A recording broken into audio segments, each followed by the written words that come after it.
My name is Myra Spencer, 36 years old. I am an ER doctor. There have been night shifts where I have calmly stitched up the chests of blood-soaked gang members at 3 a.m. without my fingertips trembling a single beat. And yet, a year after my divorce, right here in the place I call home, my composure was tested by someone who was not worth a second of it. It was a Thursday afternoon. I was dragging my feet out of a 12-hour shift. The maternity ward was just one hallway over from my emergency department. I had cut through this route 100 times. That familiar smell of rubbing alcohol and cold sterilized linens mixed with the faint sour scent of baby formula, it was so familiar it was unconscious. She was there. Carol Bishop, my ex-mother-in-law. Paige, my former best friend, had delivered a baby 3 weeks ago. The entire Bishop clan had been parading around here for days, like it was a carnival armed with balloons and fake smiles. I knew that. I had told myself to brace for it. But what I had not braced for was Carol planting herself right in the middle of my path as if she had been lurking there all afternoon just waiting for this exact moment. She had this bizarre way of smiling. A smile that when you looked at it felt like a door slamming in your face. She dragged her sharp eyes up and down my body, taking in my wrinkled scrubs and the dark exhausted circles under my eyes. Her chin tilted up. Leaving you was the best decision my son ever made. She practically spat the words loud enough to make a couple of passing nurses freeze in their tracks. Now he has a beautiful baby boy with your best friend. 6 years. 6 years of being trampled on and labeled as a broken woman and a barren tree. All of that humiliation was packed tightly into a single knife thrust twisted right in the middle of a hospital hallway. The nurse beside me stopped dead. I felt my own heartbeat knocking a slow, heavy rhythm against my ribs. My thumb instinctively found the face of the old gold watch on my wrist, the one that belonged to my grandmother, and pressed against the glass. It was a habit I had since I was a little girl, a way to wait out something I could not change yet.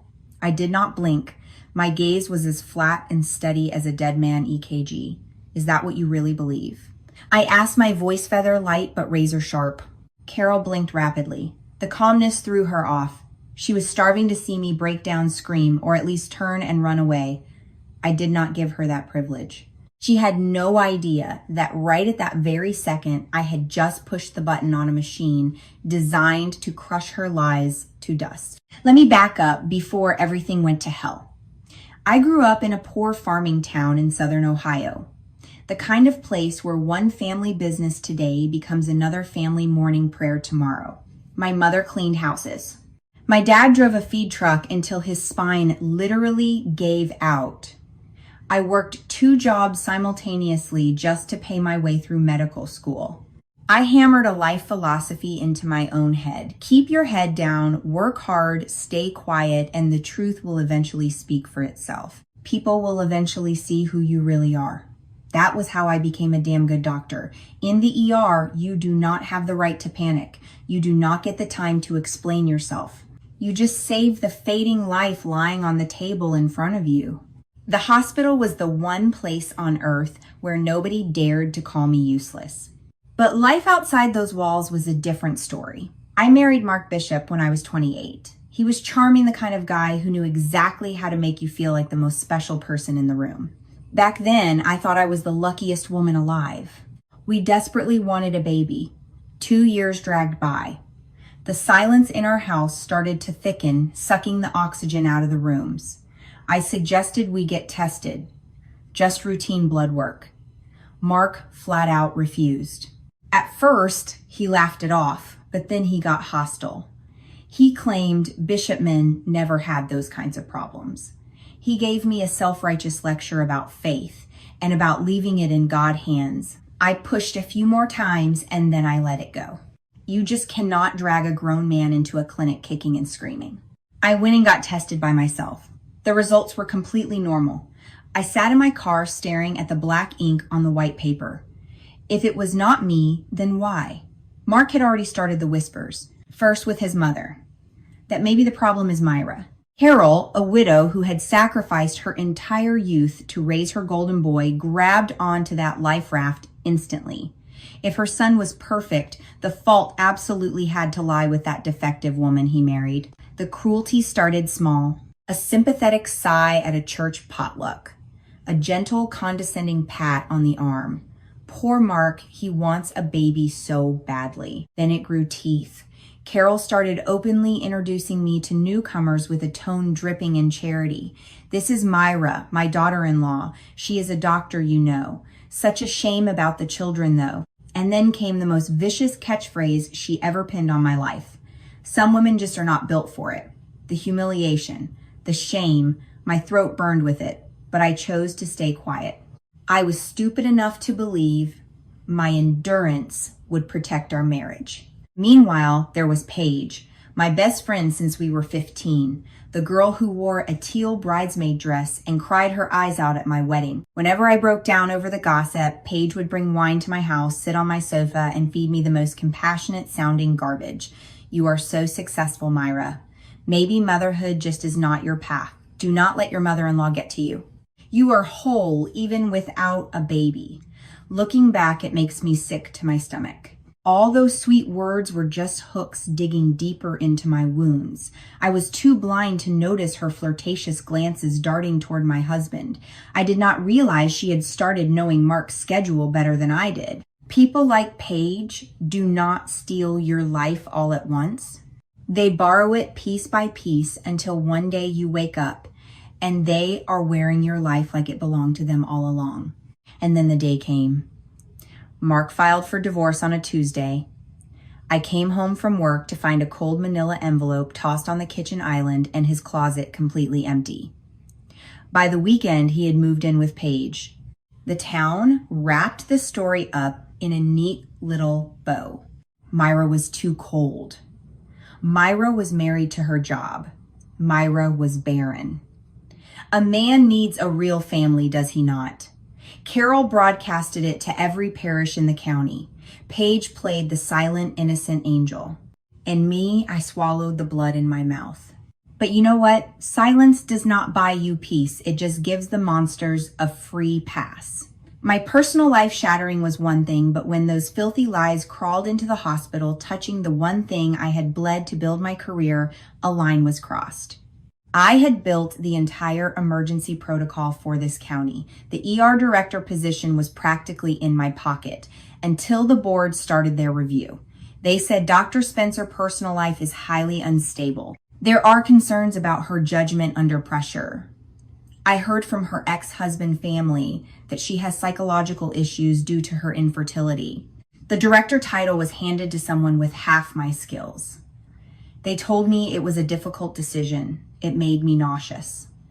They stripped me of my life work over a dirty rumor from my ex-mother-in-law.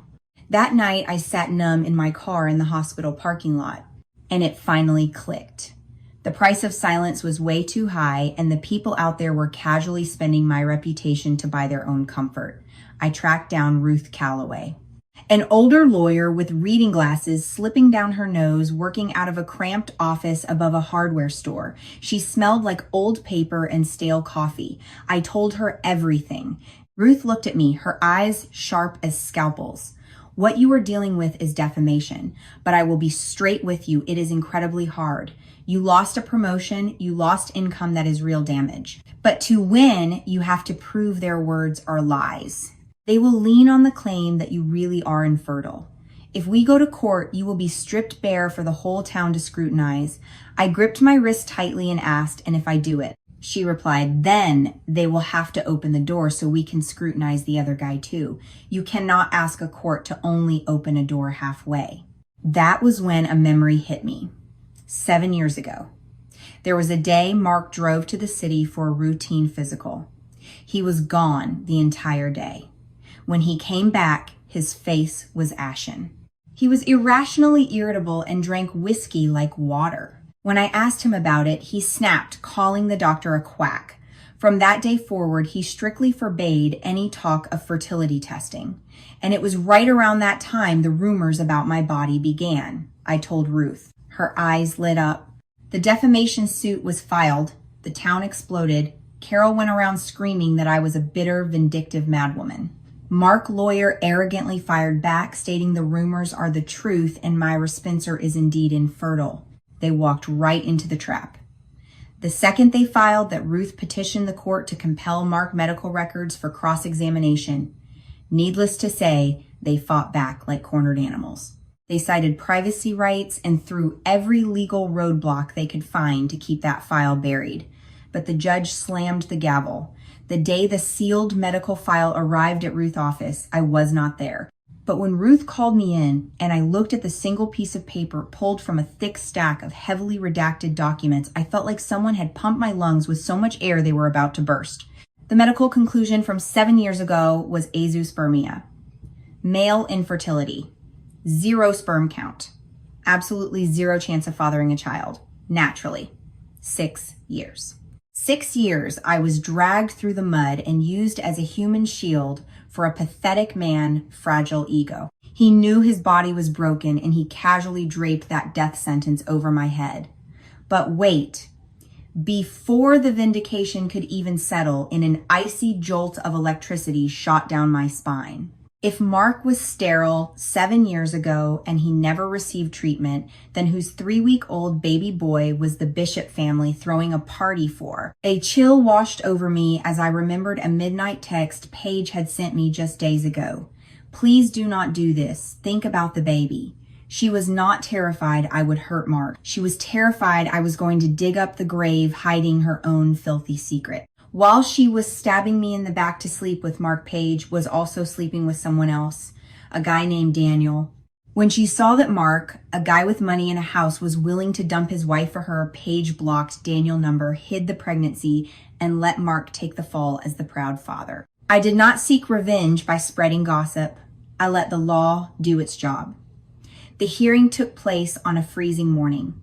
The courtroom was packed to the brim with familiar faces from the church. Carol sat in the second row, her chest puffed out with pride. Mark wore a baggy suit, sweating profusely. Paige shrank into a far corner, and 2 rows behind her sat Daniel, the discarded lover, silent as a ghost. Ruth calmly delivered the blows one by one. She named the insults. She laid out the financial damages, and finally she read Mark medical records. The air in the courtroom solidified. The church ladies whipped their heads around to stare at Carol. Her face turned the color of ash. Ruth did not stop. She gently mentioned that genetic testing from Daniel's ongoing paternity suit in another court had already proven Mark had 0 biological relation to the baby. Mark leaped up roaring like a trapped animal, saying, "That is a lie, you cannot." The judge barked at him to sit down. Carol was panicking, clinging to the last shred of her dignity. She pointed a trembling finger at me and hissed, "Some women just are not built to be mothers. You. I slowly stood up. I did not shout. I used the coldest, sharpest tone of a doctor delivering a time of death into a dead silent room. You are right, Carol. You are exactly right. In this marriage, there was someone who was built broken who could never have children. But the name on that medical chart was never mine." Carol collapsed into her seat. Mark buried his face in his hands, sobbing openly. Their profound humiliation drowned in the disgusted murmurs of the very people who used to worship them. 7 years of a carefully orchestrated lie smashed to dust in a single morning. Mark lost everything. He skipped town a few months later. Carol lost her reign as the church queen. She locked herself in her house, suffocating in the shame of being conned by her own son. Paige and Daniel dragged each other to family court over custody. That innocent baby, I only hope he finds some peace. The hospital invited me back to the director chair with an unspoken apology. The day I took the position, I walked into the ER and filled my lungs with that familiar scent of antiseptic. But this time I was not there to hide. I was standing there because I earned it. The truth never needs to scream. It just waits quietly. It waits for the day you finally have the courage to stand up straight, look your enemies dead in the eye, and ask the one sharp question that rips their masks off. If anyone ever tells you that you are broken, drop that heavy stone right where you stand. Speak your truth where it deals the most damage, and then calmly walk away. This life belongs to you.